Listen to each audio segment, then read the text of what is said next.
Hi guys, and welcome back to the ACCA SBL series.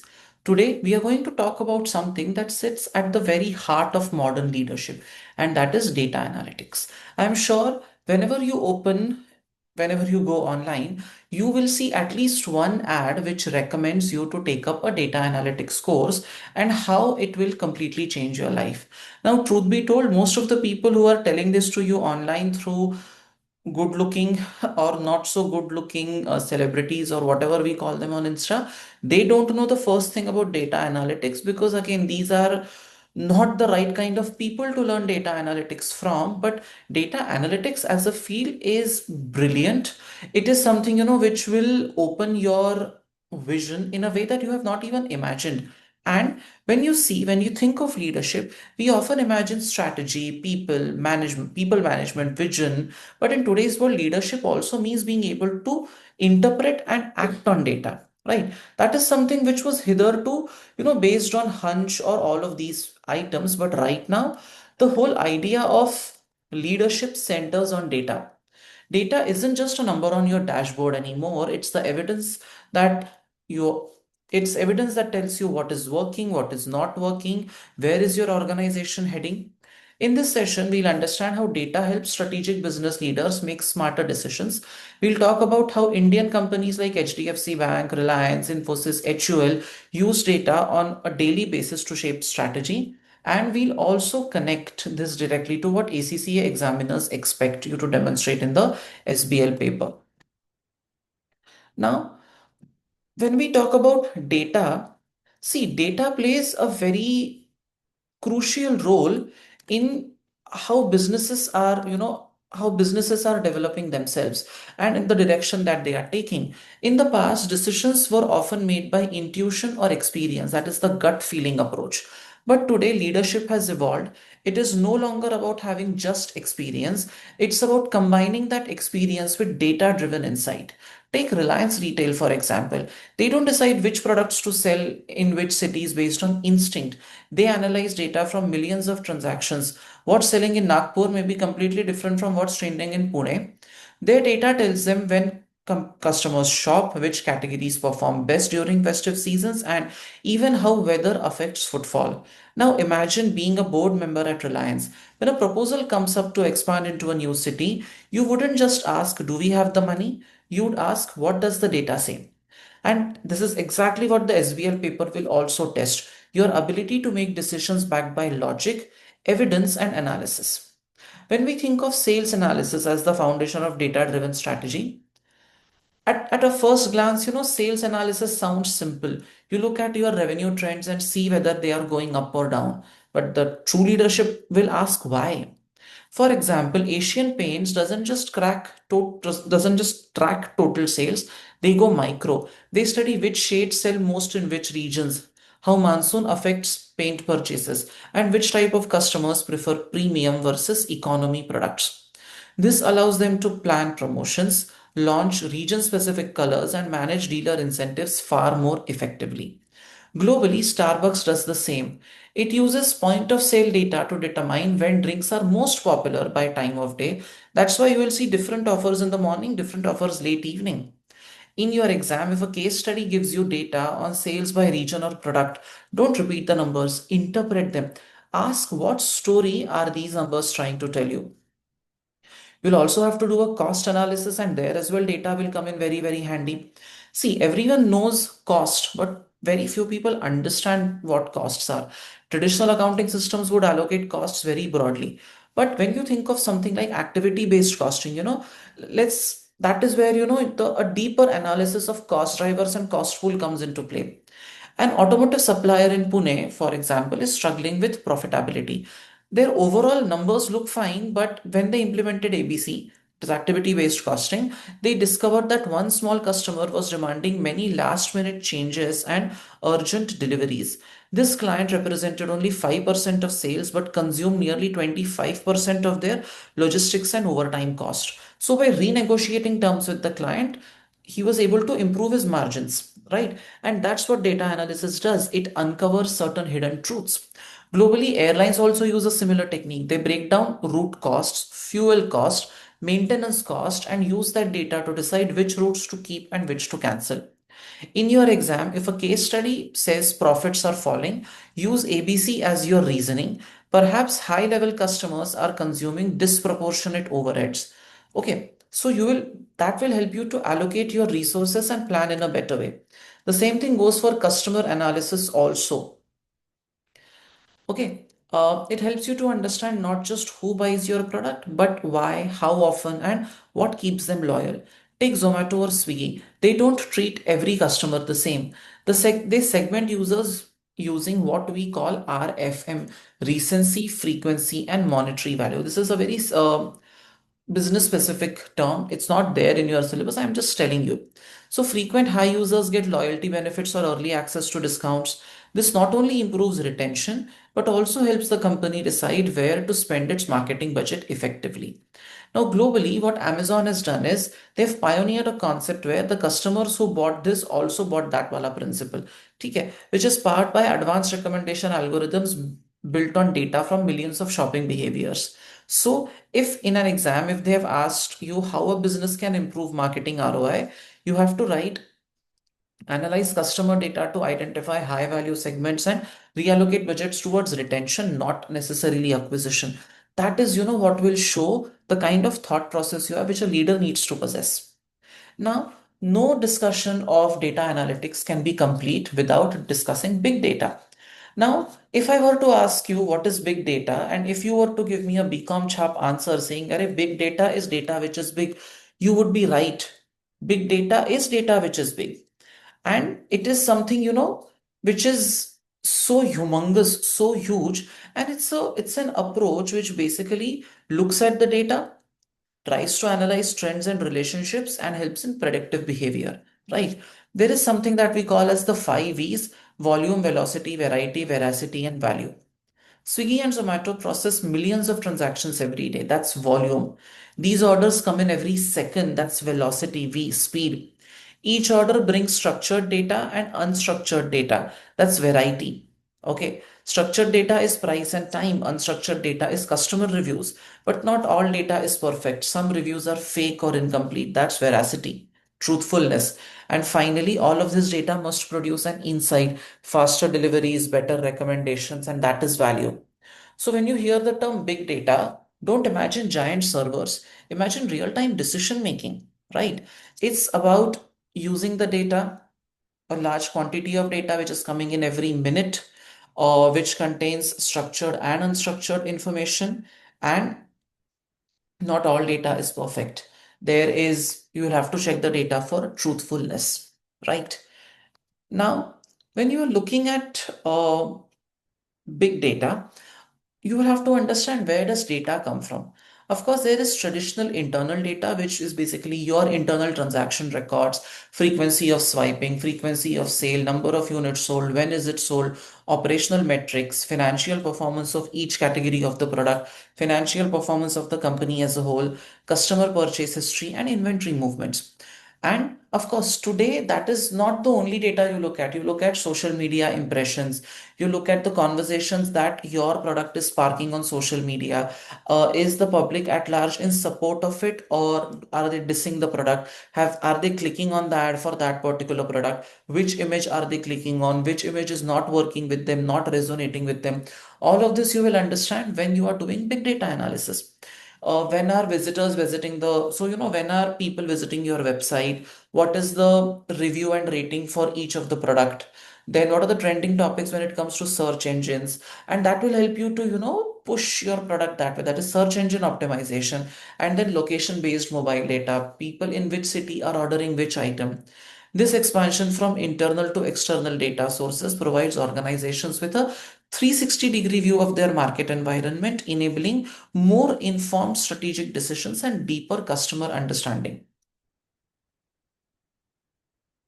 You're talking with numbers, you're talking with values, and this is basically supported from a lot of internal external sources, which therefore helps you to make better decisions and serve the customers better. When we talk of the 5 V's of data analysis, of big data, volume is basically huge data sets that come to you. Now, if you know, a traditional Excel sheet has 10 lakh something line items, right? 10 lakh something rows. But that's just one part of it, right? Think about a company like Zomato, Swiggy, or a supermarket like DMart. Think about the number of entries that you are clocking in every day. Think about the amount of transactions that are happening every day. Look at the sheer size, look at the sheer volume of data. Okay. Think about speed. When I think about how many times in a day are these transactions getting swiped, it's crazy if you think about the fact that every minute, every second, there is an order getting booked. Now, you could have different types of data, right? Some data could be in the form of Excel files, some of them could be in the form of JPG images, some of these could be, your text files, videos. So, different types of data will have to be analyzed together. When I talk of veracity of data, I'm basically talking about the truthfulness. So basically, removing any inconsistencies, uncertainty, and reliability issues inherent in large scale data collection. So when you collect data from multiple sources, not all sources will be reliable. So you will have to double check, right? You will have to double check the correctness of data. You will have to ensure that the data is consistent with the other sources, and the ultimate requirement that big data must be analyzable to reveal meaningful business insights that drive strategic decision making and competitive advantage. My favorite example has always been, whenever I'm talking about ratios and trends, is, you can calculate the ratio of furniture to sales, okay, and it will be a certain number. But just because you can calculate something doesn't mean that that calculation has any sense or that calculation has any value. Okay, which is why when it comes to making decisions, the strategic framework for big data applications is, where the decision making prowess of an entity will lie. How exactly will you use this data? So, Salvatore Bala Iyer and Dan Wessett developed a comprehensive framework for understanding big data strategies based on two critical dimensions: the nature of data used, transactional versus non transactional, and the intended business objective, measurement versus experimentation. This matrix provides organizations with a structured approach to selecting appropriate big data applications. Now, what do I mean by that? What we mean is that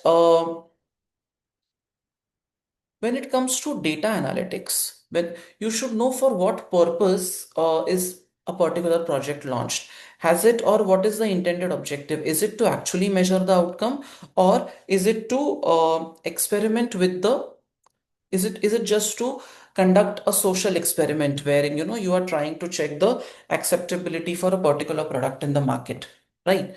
And then of course, is it transactional data, which is basically numbers, or is it non-transactional data, which is social analytics, social media, public perception, PR, and all of these things, which might not necessarily be classifiable in numerical terms, right? Now, when we talk about data analytics, let's understand that there are three types of analytics that we often look at, which are these: descriptive, predictive, and prescriptive. Descriptive analytics tells you what happened. Prescriptive analytics tells you what's likely to happen. Sorry, predictive analysis tells you what is likely to happen, and prescriptive analysis tells you what you should do about it. Okay. Data as a tool will also help you to shape your performance measurement and management strategy. Performance management leverages existing transactional data from internal systems to measure organizational performance using predetermined analytical queries. This approach focuses on historical analysis of sales by customer segments, regional performance comparisons, and operational efficiency matrix. So, what is this? Basically, what we are trying to discuss here is how exactly can data analytics help you in making certain business related decisions. Okay, and how does it help you to first of all measure performance and then manage performance? Basically, the idea is that, see, when you are focusing on analyzing performance, you are basically looking at the past data, analyzing historical relationships, historical trends. You understand what is the categorization on the basis of segments, on the basis of regional performance comparisons, which region is doing well, which product is doing well, what is the customer profile, and that will help you to determine your sales strategy in the future. So you can monitor your performance better and you can improve your performance. Advanced business intelligence tools enable users to generate custom reports, perform drill down analysis, and identify performance gaps. For example, analyzing sales performance by individual sales representatives and geographic regions helps organizations identify training needs and market opportunities. For example, there are the sales in North India of a particular car. Maruti Suzuki is doing an analysis of that. It does a region by region, showroom by showroom, location by location analysis, and then it dives deeper. It tries to do a salesperson level analysis. So if they identify that a particular salesperson was able to sell 10 cars and another one was able to sell only 3 cars, then when this kind of analysis helps them to understand which of their salesperson is not doing their job properly and who needs a better training. Okay, then data exploration and predictive insights. Now, what exactly is this? See, decision science is where leadership meets analytics. It's about using models, but also about exercising judgment. Let's take 3 examples. First is clustering. This groups data based on similarity. A telecom company like Airtel can use it to identify clusters of customers who are likely to churn and offer them special retention plans. Second is sentiment analysis, monitoring what people are saying online. Brands like Ola use it to spot negative feedback trends in real time, which helps to prevent brand damage. And the last one is crowdsourcing, gathering input from a large group of stakeholders. For instance, Lego invites customers globally to suggest new toy ideas. If one gets enough votes, it is produced. So this is how different tools are used for decision making purposes.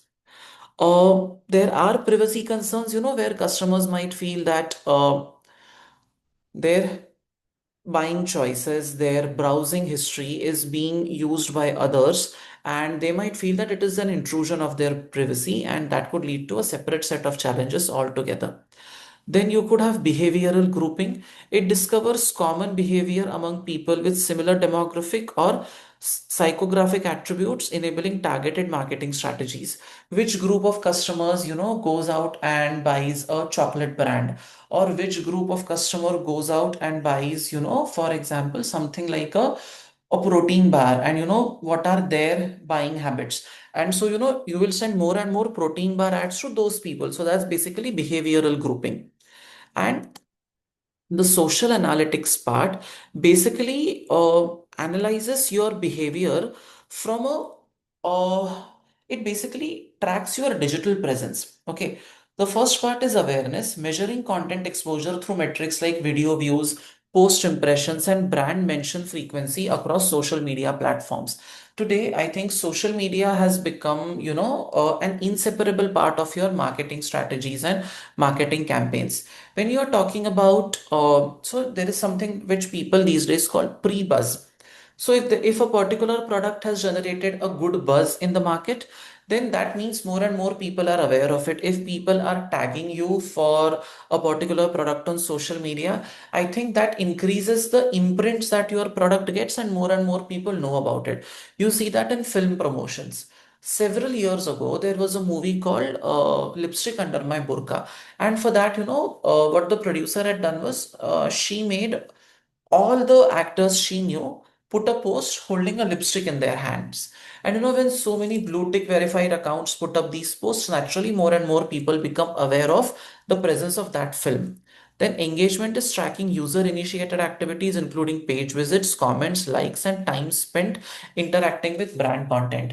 I mean, for me, because I consciously spend a lot of time on my social media, specifically LinkedIn, I know that my post will reach more people when it has reactions and likes and comments from people. So if I want my post to reach more people, I will have to specifically request them to please comment on it, which is why, so many social media people, they say like, subscribe, comment. It is for that reason. And of course, reach, how many people are directly impacted by that, and how many of them are making a decision based on that. Are they sharing your content? Are they retweeting? Has the post gone viral? And when it has gone viral, that means naturally it has reached a large number of consumers, and that will indirectly lead to higher sales for you. Okay, that is how you look at social analytics, and that is how you measure digital presence. Now, decision tools and techniques.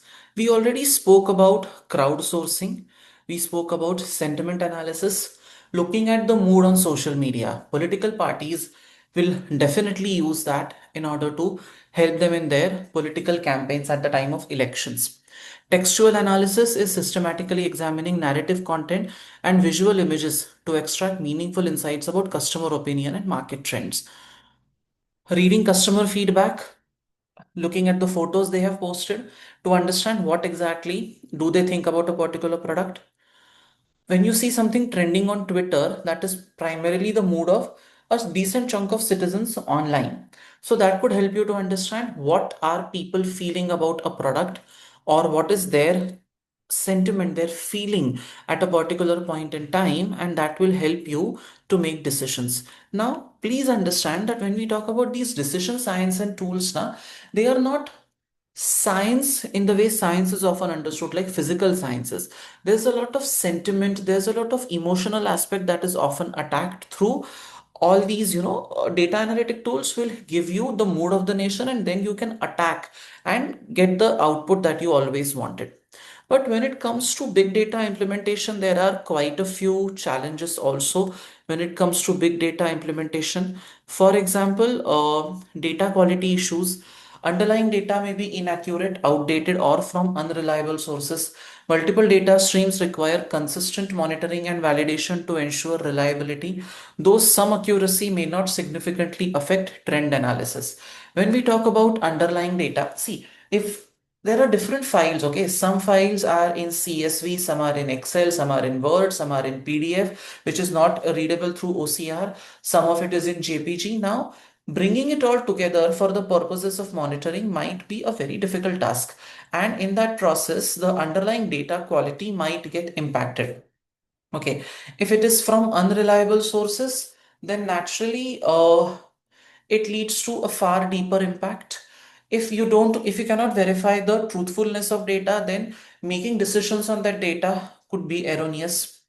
Then there could be representational bias. Data sets may not represent the entire population, potentially excluding important demographic groups such as non-social media users, leading to skewed insights and flawed strategic decisions.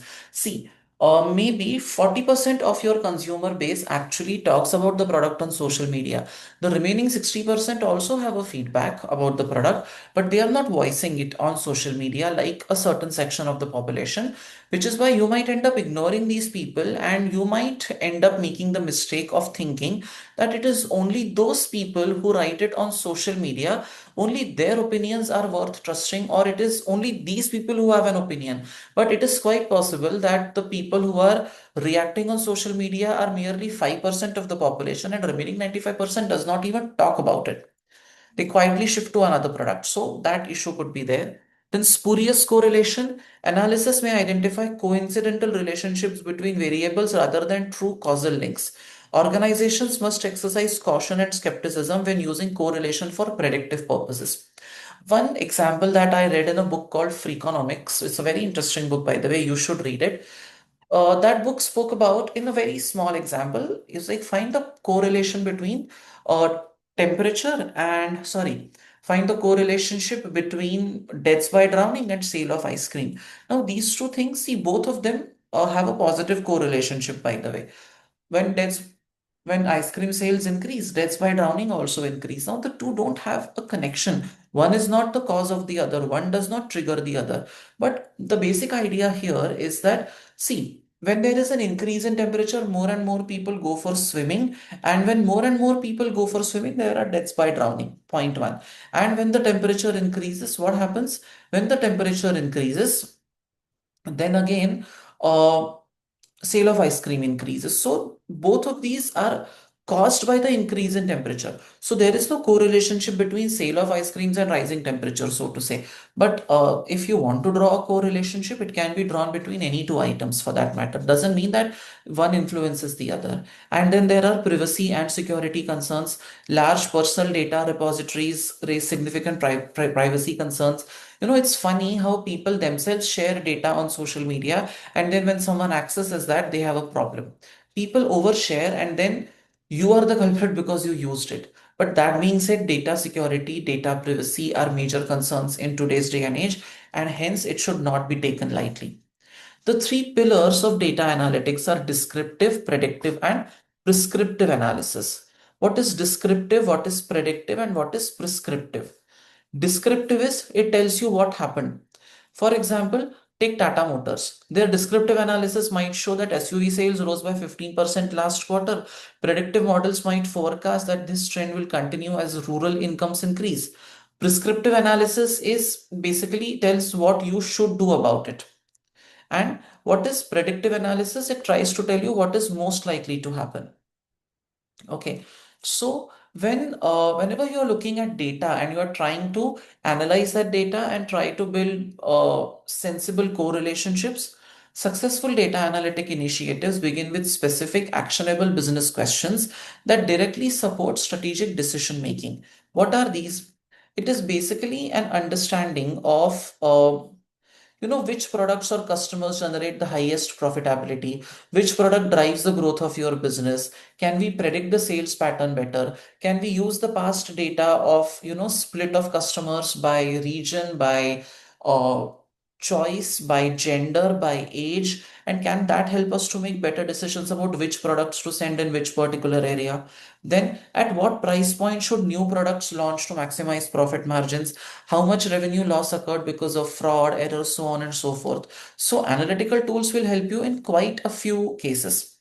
Market research, which is the foundation of strategic decisions, it represents the systematic process of gathering, recording, and analyzing data about customers, competitors, or market conditions. This critical business function provides the intelligence needed for informed. Take a second, guys.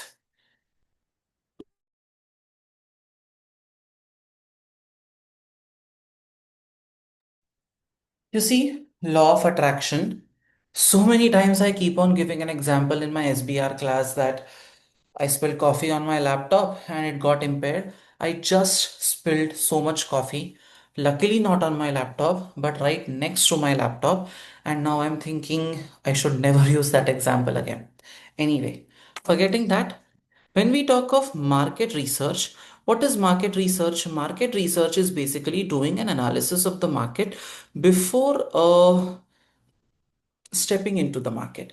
Like today, if someone wants to start ACCA coaching, that person would understand what is the total addressable market, then how many students are could be potentially interested, how to reach out to those students, what has been the trend of admissions in the past, in which months are the admissions more, which cities should you target. That is basically market research, understanding the background before you launch a particular product. Organizations require comprehensive market research to answer fundamental questions about environmental factors, customer needs, product viability, marketing effectiveness, and financial performance. So basically, it gives you an idea of where exactly, before launching a product, you should do a thorough research so that your time, effort, energy, money is not wasted into something that might not even generate returns for you in the future. Now, there are two methods of course, gathering that information. There is primary research where you directly talk to the customers or directly talk to the affected parties. That is primary research where you conduct face-to-face and telephone interviews. There are structured questionnaires, like people standing at the railway station asking for, certain data points or direct observation that you have done, performing simulation as in live online kind of experiments where you put people in a particular situation and see how they react. And then of course advertisement testing, like showing it to a sample population and seeing what their reactions about that item possibly are. So that is a method of primary research where you directly talk to the end user and try to get as much information as is possible.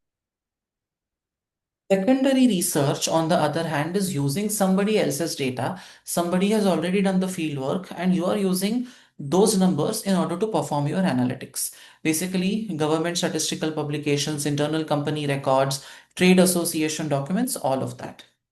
Now, when you are looking at consumer versus industrial markets, that is also a very important part of your analytical phase.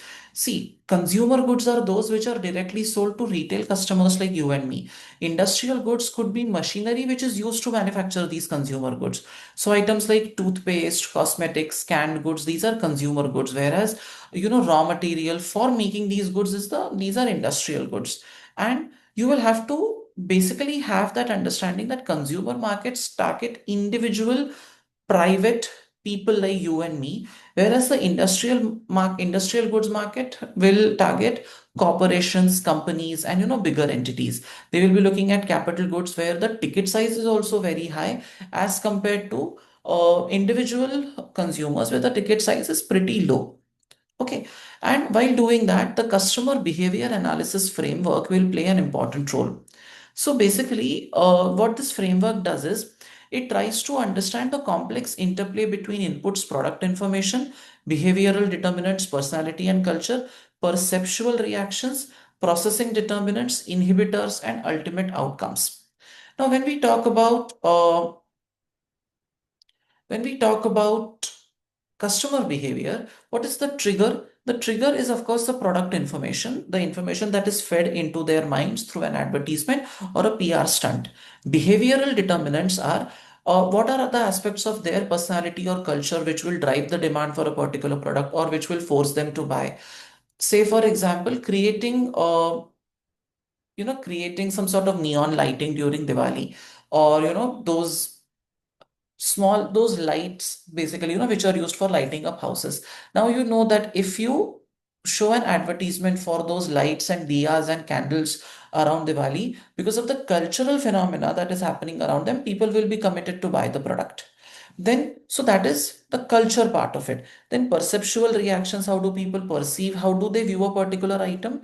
And inhibitors are basically items which stop them from buying something. Sometimes it's the shame associated with something. This is basically what the government of India and a lot of other private individuals are also trying to do is they know that even today when sanitary napkins are supposed to be so crucial to health of women, uh, people in rural areas and urban areas are still not using it because they probably perceive some taboo with it. So they know that this is an inhibitor for the sale of this product. This is stopping the sale of this product. So what businesses will do is they will think of using a celebrity's presence in order to remove that inhibitor and increase its sale, not just from a sales perspective, but also for ensuring that public health, female health is also taken care of. Today, artificial intelligence is completely transforming business operations. You have AI and advanced robotics, you have machine learning, and you also have natural language processing. AI is computer systems that replicate human cognitive functions, including learning and problem solving. Applications span from virtual assistants to autonomous vehicles, revolutionizing how organizations operate. In Delhi, one of the metro lines, I think it's the Magenta line, I'm not very sure, but it uses, so those metros, they are driverless metros. So again, that's advanced robotics, AI. AI can also be, giving instructions to ChatGPT to create an essay for your submission. So it's that as well.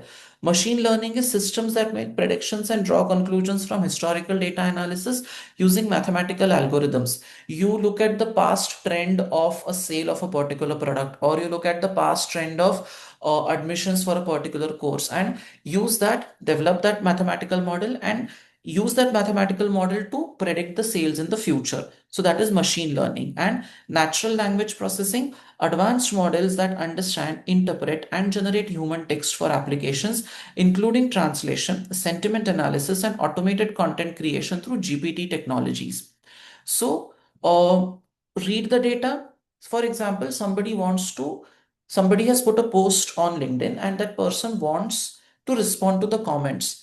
and that person knows कि if my responses to these comments are large, my post will get even more traction. So what the person does is it trains the chat GPT, that person trains the chat GPT model, and it gives it the right kind of input so that it gives human sounding responses to comments on LinkedIn. And that way, you can reach more people on that particular social media platform. So that is constantly evolving as we speak. So artificial intelligence, in my opinion, is here to stay. And there are quite a few risks and special other aspects also involved with AI, but we'll be discussing that in the next video.